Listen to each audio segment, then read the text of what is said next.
Përshëndetje dashur shikues, mirë se vini në Agora News. Do të flasim mbi protestën e opozitës, konkretisht Partisë Demokratike përballë kryeministrisë dhe se çfarë prodhoi ajo, por nga ana tjetër edhe skandale që kanë përfshirë qeverinë, që nga zëvendës kryeministra Belinda Balluku dhe skandali i fundit i Akshit.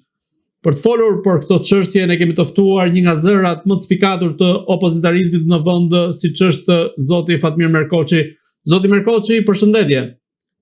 Përshëndetje.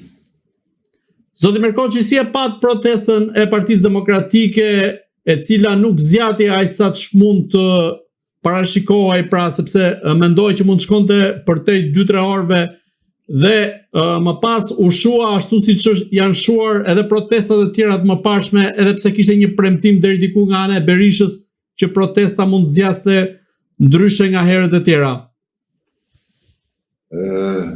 U bë i njëjti refren, themi, i protestave të tjera, e njëjta fotografi, ku Partia Demokratike thirri protestën dhe ajo protest, përveç se numrave, ishte më e madhe se sa protestat e partive të tjera të vogla.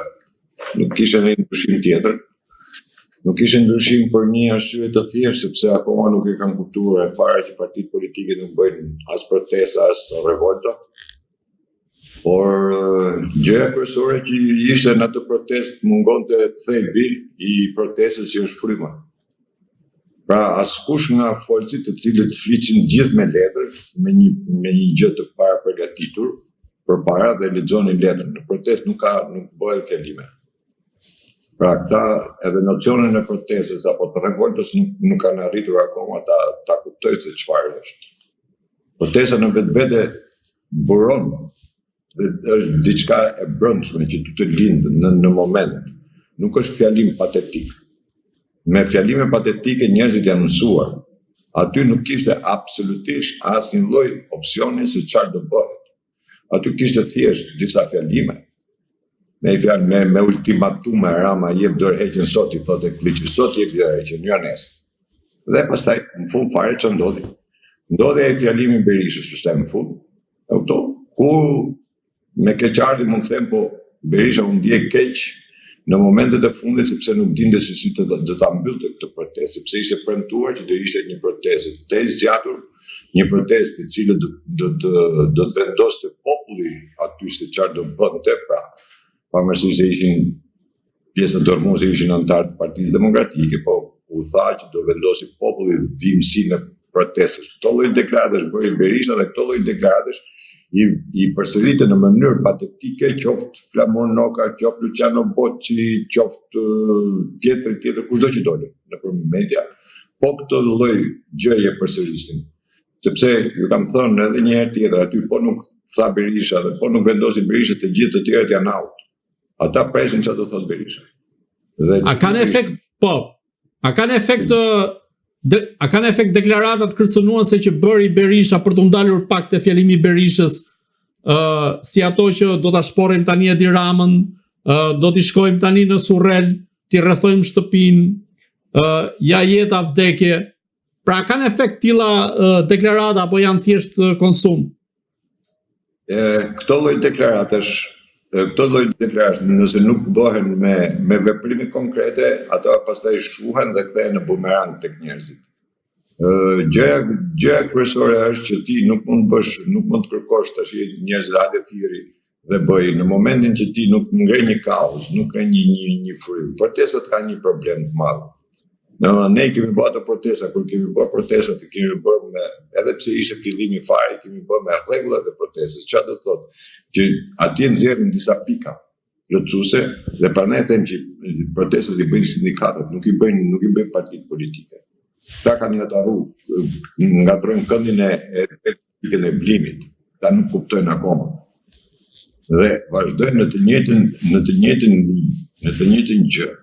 Gjë që nuk sjell asgjë, gjë që nuk përmbys asgjë. Unë nuk di në 34 vjet se në thënjishim ne e hodhëm me protestë në anën e detyruar, por ishte sindikata që e detyroi, pastaj një muaj u blloku Shqipëria me të tjera.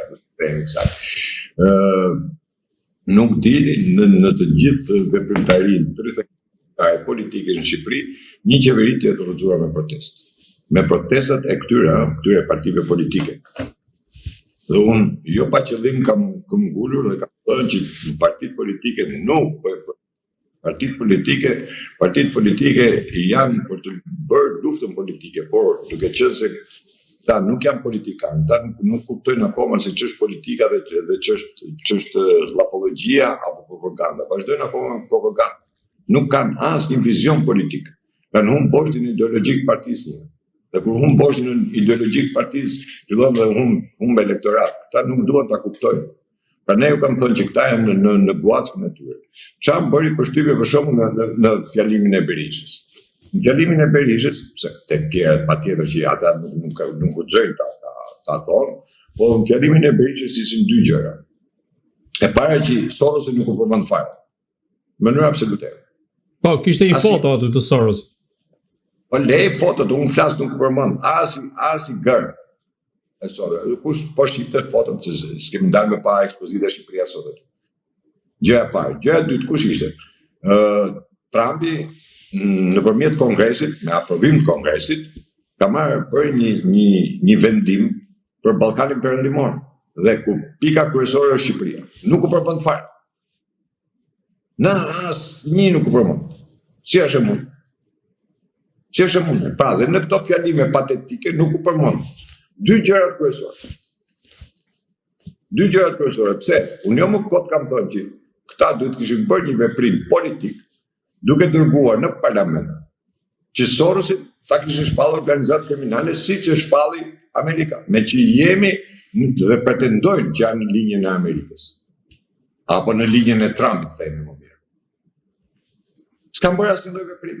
Këta nuk kanë guxuar të kërkojnë bashkisë zyrtarisht të heqin titullin qytetar nderit Soros.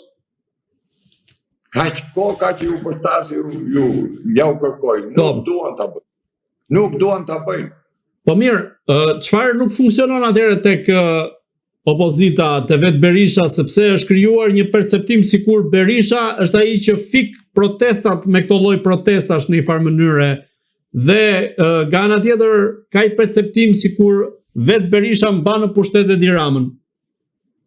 Unë kam thënë që kjo protestë e iniciuar, e cila nisi në mënyrë lineare, filloi me qorrin ditën e njëjtë, pastaj të premten e bëri shej, shtunën e bën Llapa, dielën u bë pushim, tonën e bë Berisha dhe këtu mbyllet gjithçka.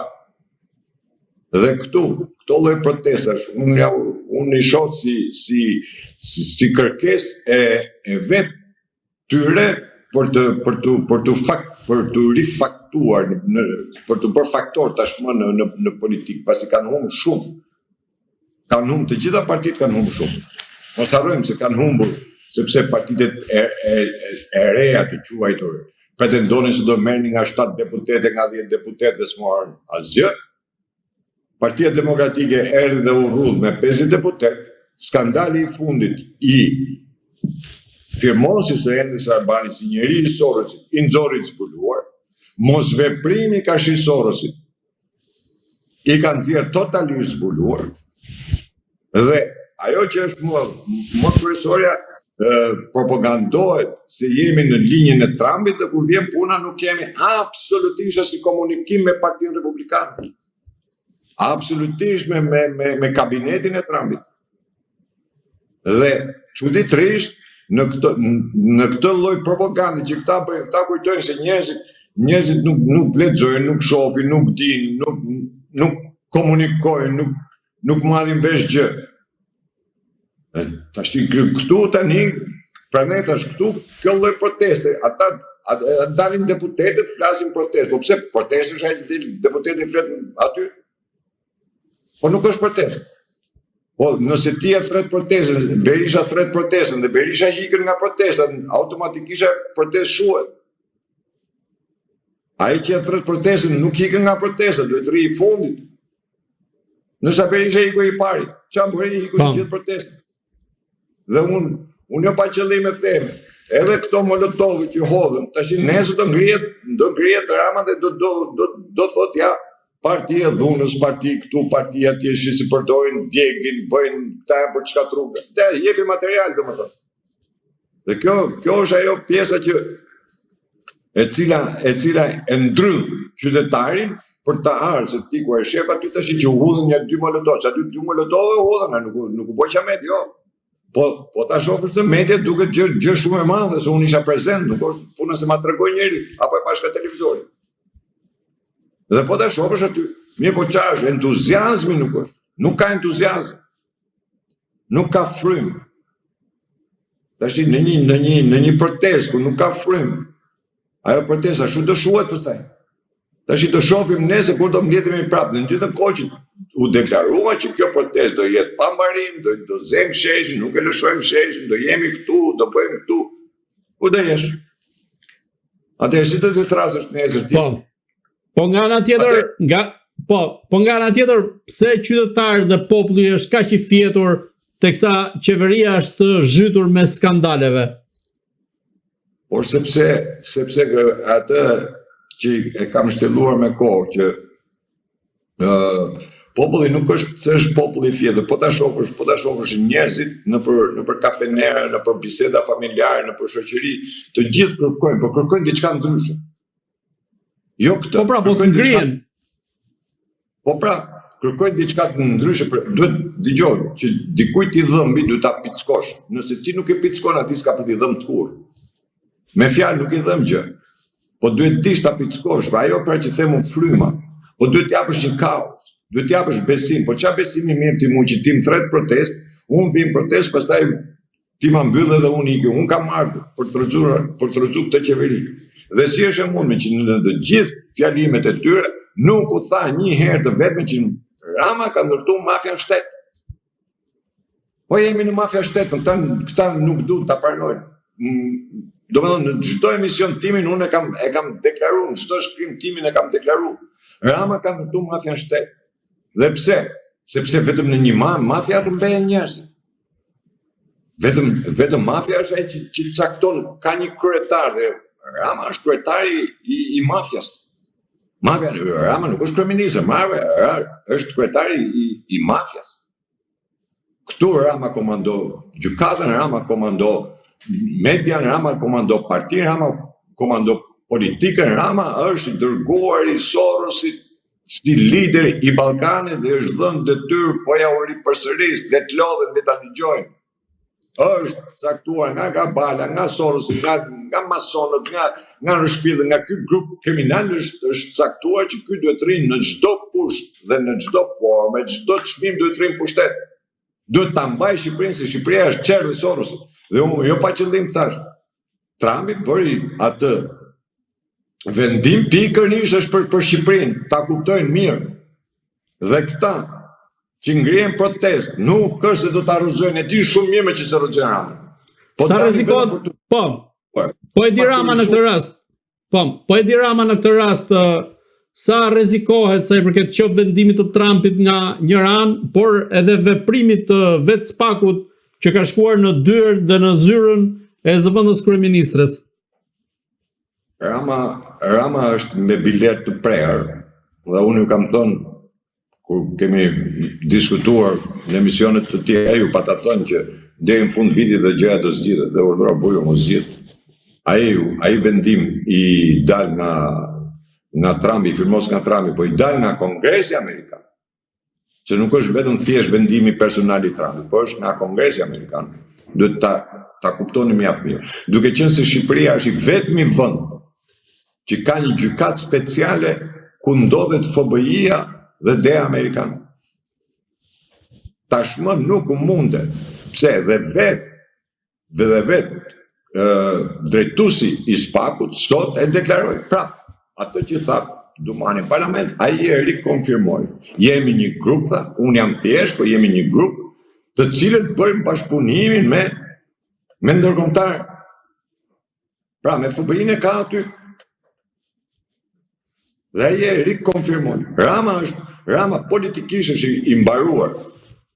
Unë ja kam thënë me kohë, Rama është politikisht është i mbaruar. Rama nuk shkel në Amerikë, Rama nuk shkel në asnjë vend dhe ajo që ishte kryesorja. Po kthehen prapë te protesta. ta lidh domethënë me protestë. Po si Superman një herë, domethënë gjithë korrupsionin që ka ndodhur në Bashkimin Evropian, si nuk u përmend një herë ajo që Orbani bëri atje, që u detyruan të gjithë u çunë nga salla dhe hikën, me vande lindje, me vande kurçe, çfarë janë këta? Se kur unë ju deklarova publikisht tyne që nuk dua të futem në kooperativë, se Bashkimi Evropian është një kooperativë e cila vjedhet zotëri, aty vetëm vjedhet, nuk bëhet asgjë tjetër. Dhe të gjithë heshtën. Këto vazhdojnë akoma do fusim Shqipërinë në Europë. Europa po shkatërrohet, BE po shkatërrohet. Këta thonë do fusim Shqipërinë në Europë. Nuk kanë asnjë lloj vizioni. Këta mendojnë, unë kam thënë, këta presin pi fiku poshtë, ta hapin gojën, po mos ta preken as me dorë si bojnë durët pis, ti nuk merret pushtetin tavolinë, nuk merret pushtetin. Sot ata deklarojnë që pushteti nuk u merr ka me votë. Po që kur e kemi thënë që pushteti nuk merret me votë? Çish para zgjedhjeve? Po si rrëzohet Edi Rama atëherë? Rama, po ta them, Rama rrëzohet vetëm nga Amerika. Mua më vjen keq që e them këtë. Sinqerisht më vjen keq. Po e vetmja shpresë për të rrëzuar Ramën është drejtësia amerikane. Dhe tek Rama do përdoret plani B. Unë nuk kam thënë Amerika ka planin B për Ramën. Pse? Dosja me Goligard, Sinaloa janë hapur. Lidhja me agjenturën kineze, që këta nuk e besonin që Rama është i lidhur me agjenturën kineze. Ju kam thënë me kohë, Rama ka ndërtuar një kompani në Francë, dhe nga Franca e kanë transferuar në Amerikë, dhe kjo është kompania kineze. Dhe të kesh një qeveri të tillë, se këtu është forca opozitës pra. Kesh një qeveri të tillë, e cila vetëm me akshin, siguria kombëtare. Sa herë ju kam thënë që Rama ka prek sigurinë kombëtare. Sa herë e kam diskutuar që Rama ka prek sigurinë kombëtare, zotëri. Se ka marrë dhe ka vënë në Shqip, ka vendosur një njeri që është heq nga Kosova, është heq e pa dëshirueshme. Lidhe me Beogradin. Dhe ti e more e vune kryetarit të Shqiput. Dhe absolutisht s'është ndjerë s'kush. Rama ka kap gjithë pushtetin. Rama ka presidentin, Rama ka parlamentin. E shikoni si po e përdor parlamentin sot? Si barrierë ka shi spakut. Po, do kalojmë nga aty. A ishin këta që deklaronin që thonin do japim mandatin, do heqim mandatin me kërkesë spaku dhe sot bëm barrierë. Pra, pse e bëm barrierë Rama? Rama nuk e bëm barrierë se do drejtësi. Rama e bëm barrierën pikërisht për atë që unë ja u kam deklaruar me kohë, që ky e ka urdhër nga Sorosi që ky duhet të rrinë pushtet në çdo kush, me çdo çmim, dhe ky është çmimi që do paguaj Rama. Mund ta zgjasë ditë 2-3 javë, nuk di, po Rama do ta paguajë këtë çmim. Nuk pranon Amerika të dështoj kashi një personi të tillë. Për sa kohë vetë Amerika e ka shpallë Sorosin, organizatë terroriste, patjetër më. Nuk kam nevojë unë qisë Partinë Socialiste, si që dalin ca bite e komunistëve, e kriminalëve dalin e thonë dalin tash të heqim se Partia Socialiste ka arritur kështu e sepse duhet ta qisim jashtë. Jo më jo, duhet qisë Sorosin jashtë, se Sorosi është të gjithë politikën shqiptare. Sorosi është të gjithë politikën shqiptare dhe për 35 vjet këta kanë bërë politikën e Sorosit. Prandaj janë të trysnuar këta dhe prandaj nuk i përmendin këta. Dhe prandaj nuk veprojnë këta kundër Sorosit. Dalin ca njerëz kotëm kot, pa pesh, pa drejt, pa shejtan, edhe bëjnë sikur po e luftojnë. Po realisht një veprim kundër Sorosit këta nuk e kanë. Qysh ardhe Tramit në pushtet. Deri sot një veprim kundër Sorosit nuk është bërë.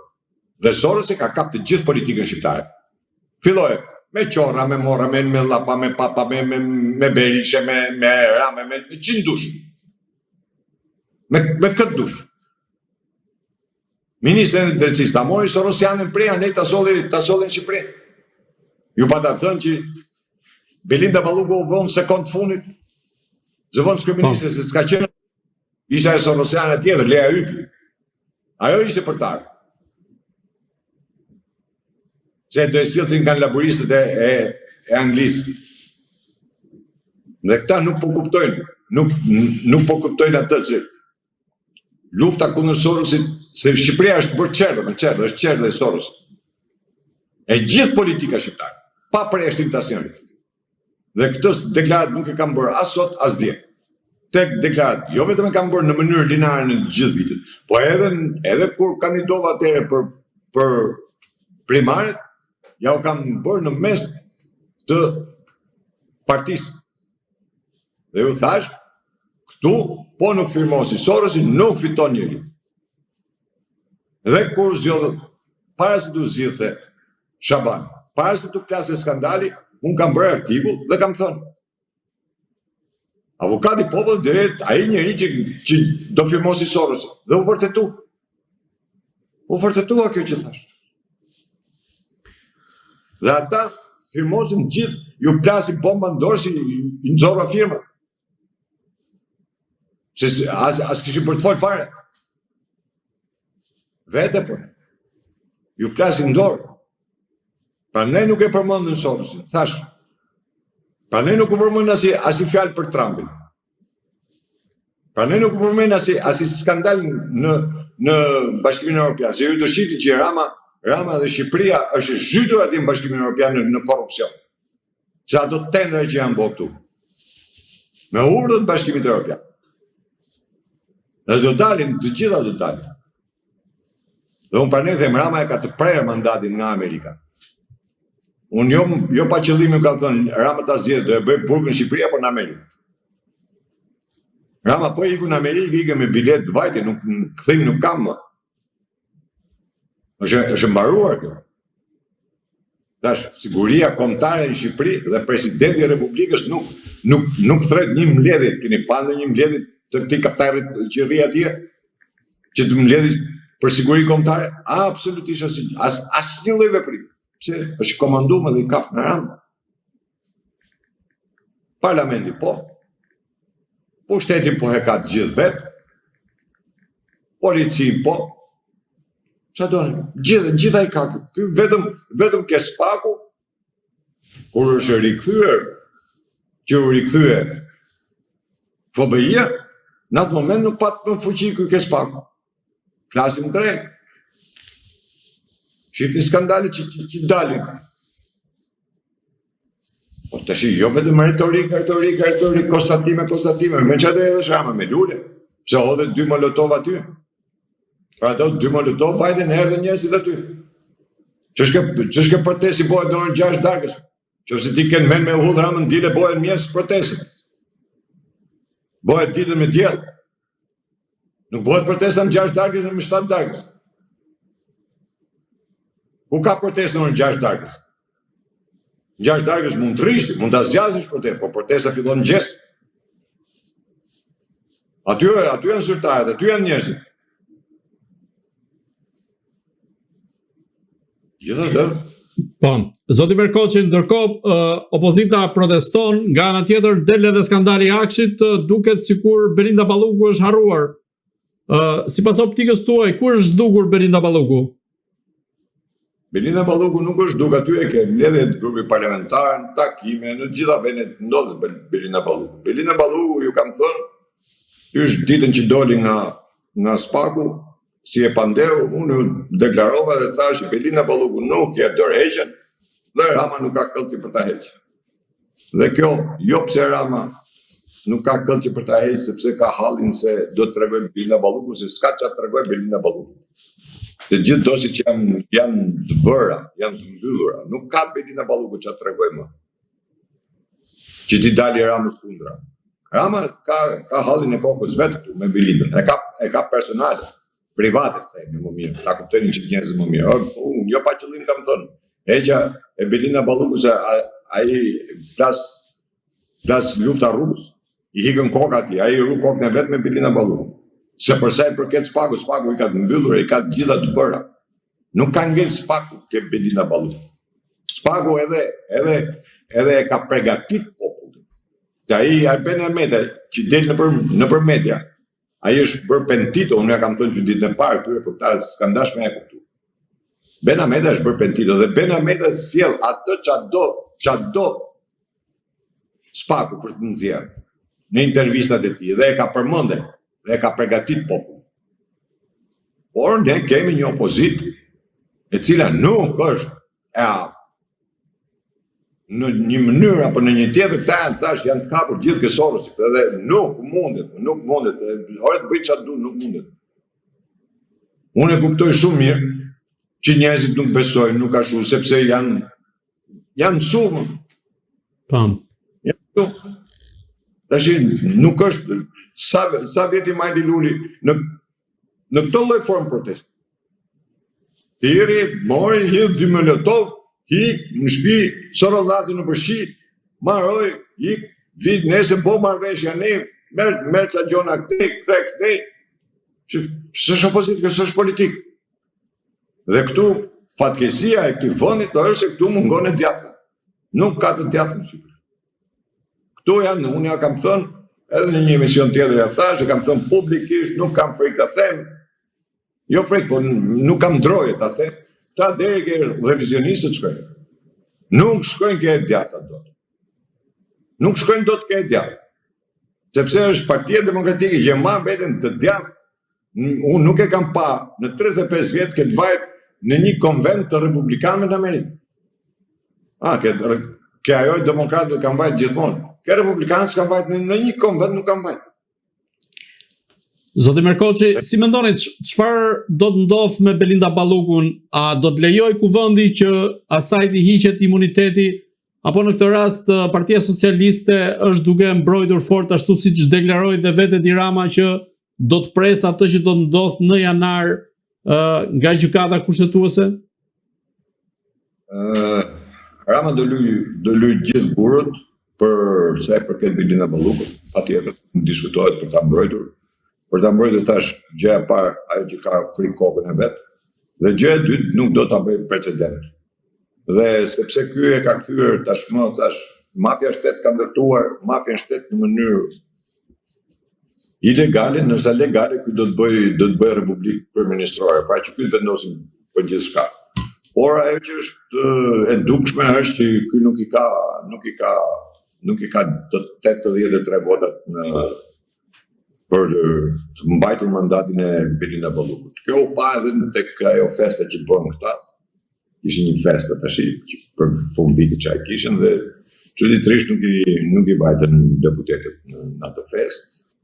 Edhe në festën që bëri Taulan Balla Mberat, edhe atje nuk ishin pjesa më e madhe, nuk ishin atë festë. Ka një përçarje aty brenda dhe përçarja është me grupin e Erion Velis. Fatmir Xhafa drejton atë grup, patjetër dhe ka atë forcën, sido që tjetë ka atë forcën pranë se është më i vjetri aty.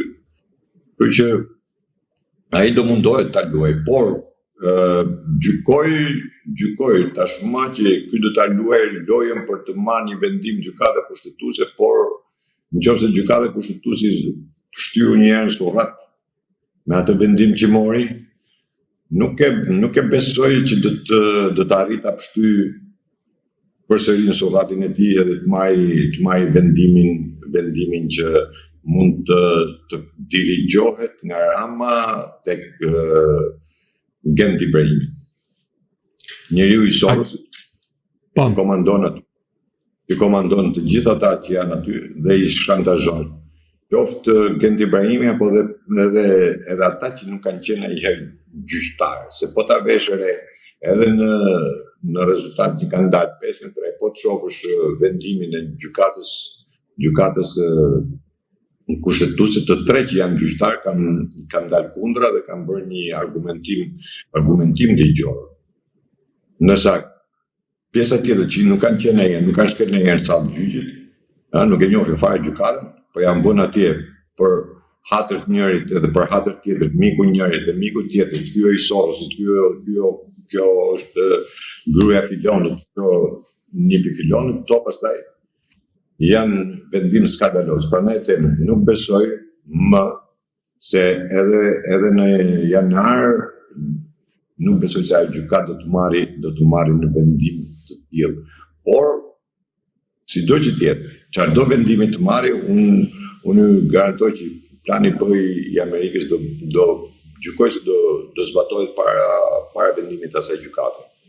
Dhe mund, sepse Amerika nuk mund të pranoj që të shtyhet në këtë lloj forme dhe të bëhet ky lloj kashiliku, kashiramës, dhe duke legalizuar tashmë edhe atë me atë paqen fiskale që bëri, duke dashur të ndryshojë edhe kodin penal, pikërisht për t'i bërë paraprit dhe për të bërë mbrojtje. Prandaj i bën Rama shtyjet një pas njësh, pikërisht se ai kërkon të japi disa variante dhe disa versione të cilat do të ndryshojë edhe kodin penal për të zbutur ato dënimet e tij, për të bërë ato faljet, dhe kështu që nuk besoj se Amerika do ta lejojë, sepse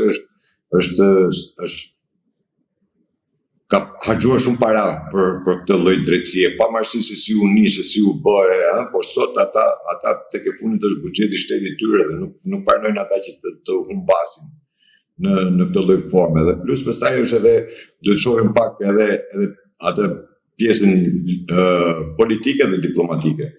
Amerikanët politikisht nuk mund të humbin, bazë diplomatikisht nuk mund të humbin. Nuk e besoj se do të përulen me gjithë të skandale që ka bërë ky njeri, me gjithë to ofendime, me gjithë to sharje, me gjithë to talli që ka bërë, qoftë edhe me vetë presidentin Trump, nëse ju kujtohet, ajo që bëri me Macronin ishte skandaloze, kur gjithë mediat e botës por me të, dhe Trumpi nuk besoj se kalon dhe ajo që është kryesorja pastaj që Trumpi ka dhe një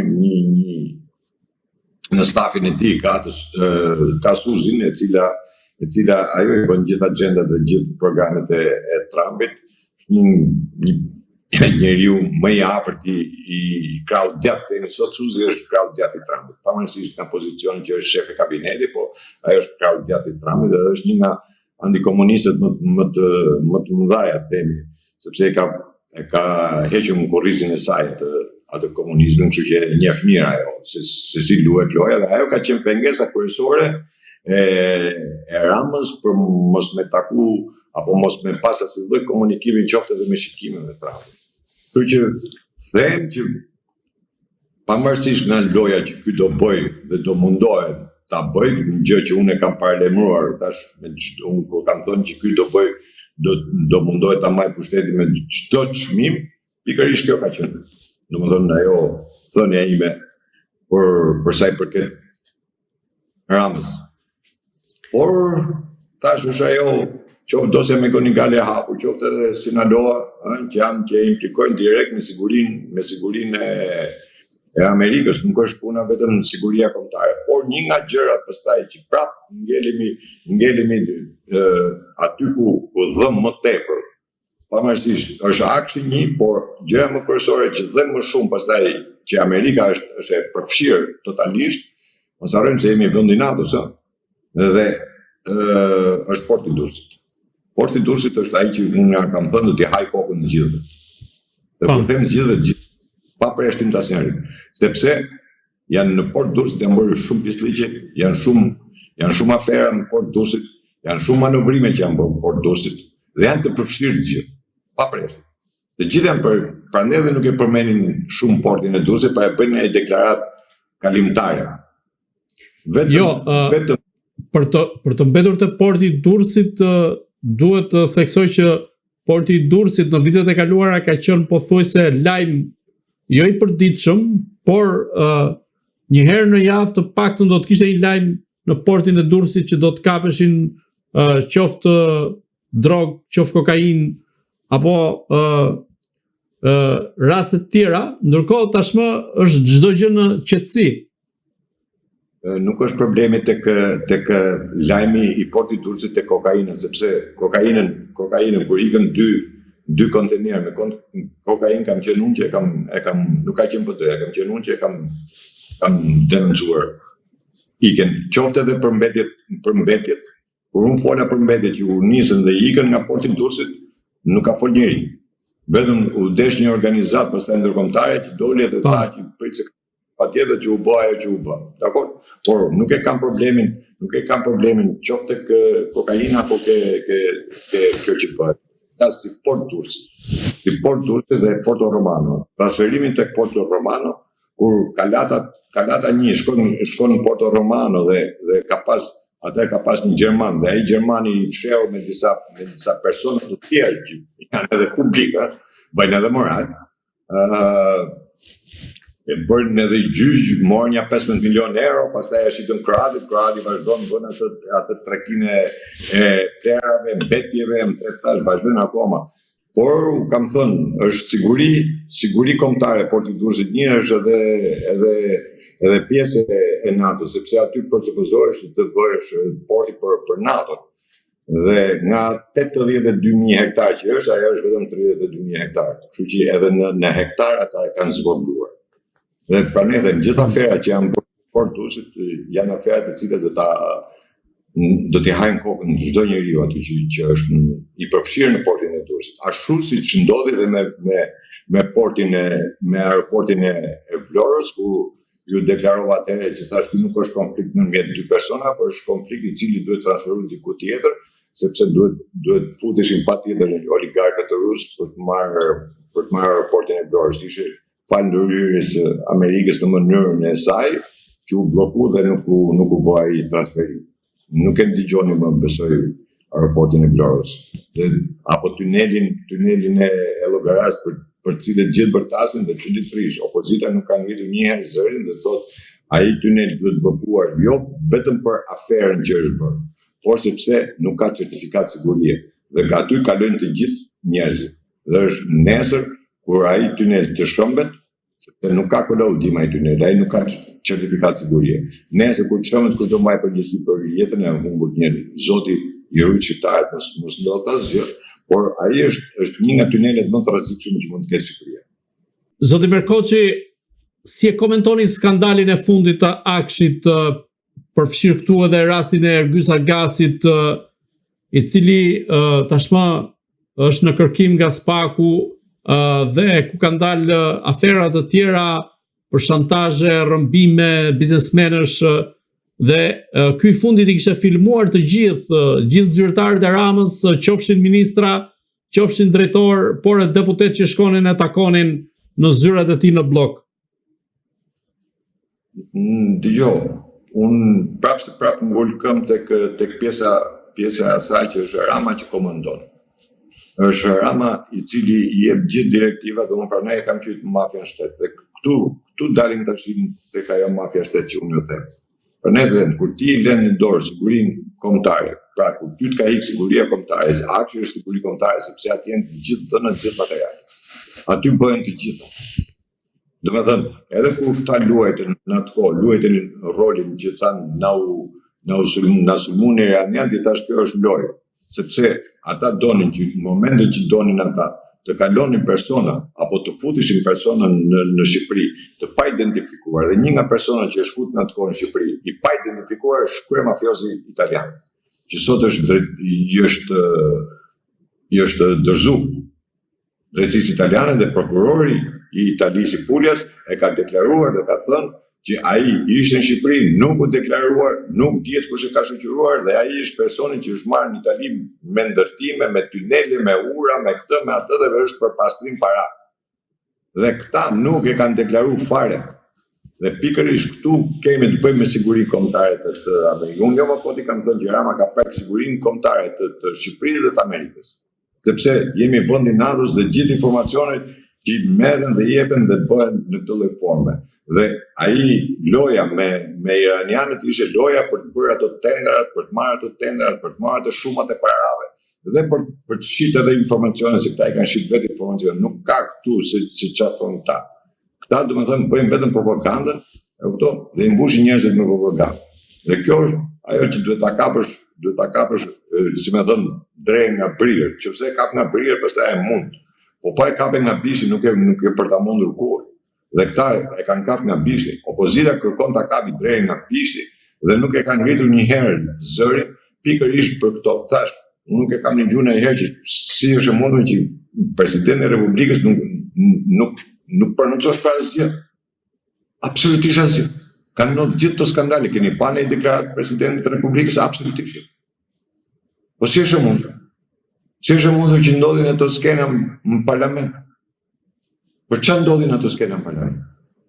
Se duhet ndodhin ato skena. Kush është arsyeja, kush është motivi? Pra atë që ti e ke firmos vetë, pastaj ngrehesh dhe kundërshton atë. Zotëri, jemi në një moment ku Shqipëria është zbuluar dhe çuditërisht individ të veçantë komandokan institucione. Komandon shikun, komandon këtë, komandon kush do marri këtë tenderin këtu, ky atje. Po mirë, ky njeri, kush e ka dhënë mandatin? Mandatin e ka dhënë kryetari. Kryetari i mafjes që është Edi Rama. S'ka njeri tjetër. Se s'të jep do të njeri tjetër këtë lloj mandati, këtë lloj force. Nëse ti nuk ke një mandat, nuk e bën dot. Dhe nëse ka bërë incizimin, i ka bërë pikërisht për këtë, për treguar që ka qenë ky është, nesër për t'i kap të gjithë. Dhe Rama, unë ju kam thënë, në të gjithë luftën që po bën sot për të mos votuar pro heqjes së imunitetit të Belinda Ballukut është pikërisht këto lloj dosjesh. Unë i kam qenë dosje. Do t'ju tregoj dosjet aferat e tyre.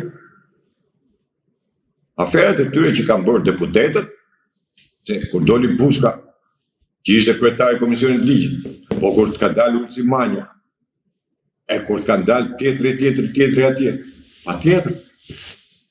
Dhe kjo është siguria e akshit. Dhe në këtë lloj nuk merrem unë me biseda se çai tha Belinda këtij apo i tha atij, i the këtij apo me ato merret spaku me ato, s'merrem unë. Unë merrem me pjesën politike. Unë dua ta godas politikisht. Mos më intereson a ka vjedh 5 apo ka vjedh 10. Për mua është hajdute dhe pikë mbaroi. Për mua Rama është kryetari i mafjes dhe ka ndërtuar mafia në shtet dhe unë i qëndroj besnik kësaj. Mua nuk më intereson pastaj pjesa tjetër. Pjesa tjetër është organi i drejtësisë, po nuk mund të dalë të deklaroj në mes mitingut e themun ty që drejtësia nuk e heq dot Ramën. Në spaku se hiq ka dot Ramën. E heqi çka me të. Dhe pse është në detyrë. Mënyrën se si do e heqin e din ata. Por, ama, unë në këtë moment, unë presja që opozita duhet ishte e tëra në përkrajet SPAK.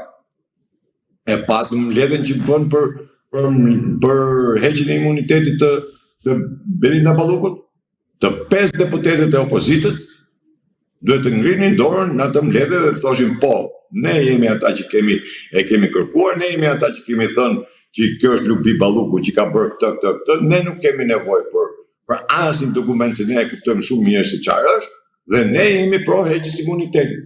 5 çka tjetër le ta deklarojnë. Dhe aty ishte loja politike. Po jetë bësh pazar, ti prit se na duhen 5 ditë, për çfarë duhen 5 ditë atyre? Ma thuaj për çfarë duheshin 5 ditët e opozitës që i kërkon? Çfarë do shohë opozita? Apo të marrë materiale e dalë konferenca shtypi? Për këtë që të majt populli me të ngrohta, që të fillojmë të kemi material për me dalë konferencë shtypi.